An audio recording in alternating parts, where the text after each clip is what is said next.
श्री कृष्ण कहते हैं, ईश्वर ने हमारे भाग्य में जो लिखा है उसे हमसे कोई नहीं छीन सकता है। लेकिन अगर हमें अपने ईश्वर पर सच्चा भरोसा है तो हमें वो भी मिल सकता है जो हमारे भाग्य में नहीं लिखा होता है।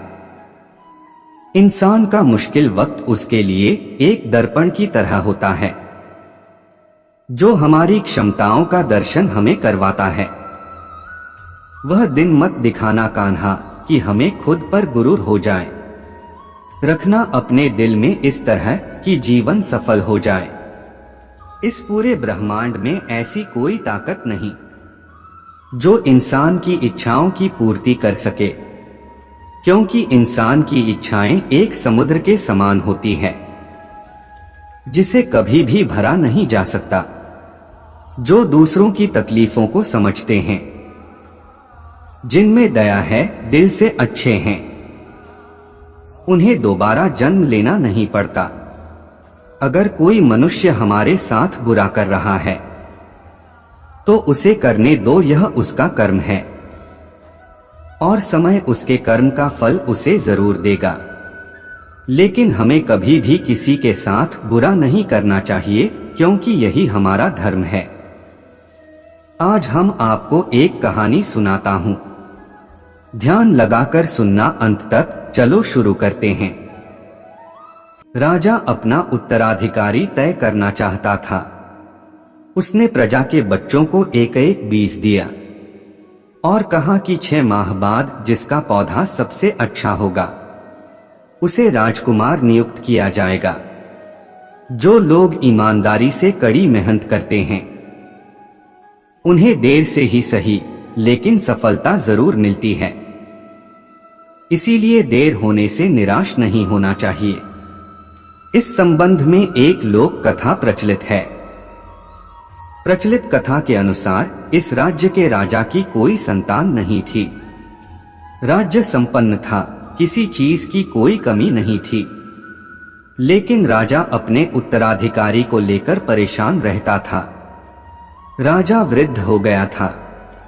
उत्तराधिकारी के विषय में राजा को चिंतित देखकर मंत्रियों ने कहा कि राज्य के किसी योग्य व्यक्ति को भावी राजा नियुक्त कर देना चाहिए। मंत्रियों की सलाह राजा को सही लगी। उसने अपने राज्य के सभी बच्चों को बुलवाया और सभी को एक एक बीज दिया। राजा ने कहा कि इस बीज को अपने घर में किसी गमले में लगाएं और 6 माह इसकी देखभाल करें। जिस बच्चे का पौधा सबसे अच्छा रहेगा उसे हम राजकुमार घोषित करेंगे। सभी बच्चे ये सुनकर खुश हो गए और अपने अपने घर के गमलों में बीज लगा दिया। रोज सुबह शाम समय पर पानी देना, खाद डालना शुरू कर दिया। कुछ ही दिनों बाद बीज से पौधे उगने लगे। सभी बच्चे अपने पौधे की अच्छी देखभाल कर रहे थे। राज्य में सिर्फ एक बच्चा ऐसा था जिसके बीज से पौधा नहीं उगा था। वह बच्चा इस बात से दुखी था कि उसका पौधा पनप नहीं रहा है। अन्य बच्चे उसका मजाक उड़ा रहे थे। 3 महीने बीत गए। सभी बच्चों के पौधों में फूल आना शुरू हो गए, लेकिन उस बच्चे के गमले में पौधा नहीं उगा। बच्चा रोज सुबह शाम पानी देता, खाद भी डालता, लेकिन पौधा नहीं उगा। इसी तरह 6 माह बीत गए। सभी बच्चे अपना अपना गमला लेकर राज दरबार में पहुंच गए। जिस बच्चे का बीज नहीं उगा था उसकी मां ने कहा कि अगर तुम्हारा बीज नहीं उगा है तो भी तुम्हें यही गमला लेकर राजा के सामने जाना चाहिए। बच्चा उदास था, लेकिन उसमें राजा के सामने सच बोलने का साहस था। इसीलिए वह ऐसा ही गमला लेकर राज दरबार पहुंच गया। राजा ने सभी बच्चों के गमले देखे। अंत में वे उस बच्चे के पास पहुंचे जिसके बीज से पौधा नहीं उगा था।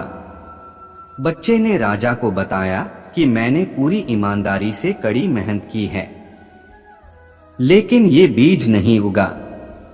राजा ने सभी बच्चों से कहा कि मैंने आप लोगों को जो बीज दिए थे वह सभी बीज खराब थे, उनसे पौधा उग ही नहीं सकता था।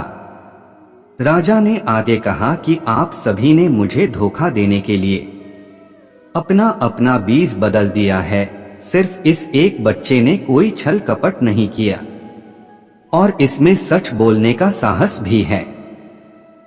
राजा वही बन सकता है जिसमें सच बोलने की हिम्मत है और जो किसी लालच में छल कपट नहीं करता है।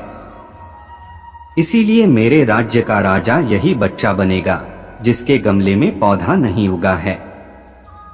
श्री कृष्ण कहते हैं, इस कहानी से हमें यह सीख मिला कि हमें किसी के साथ छल कपट नहीं करना चाहिए।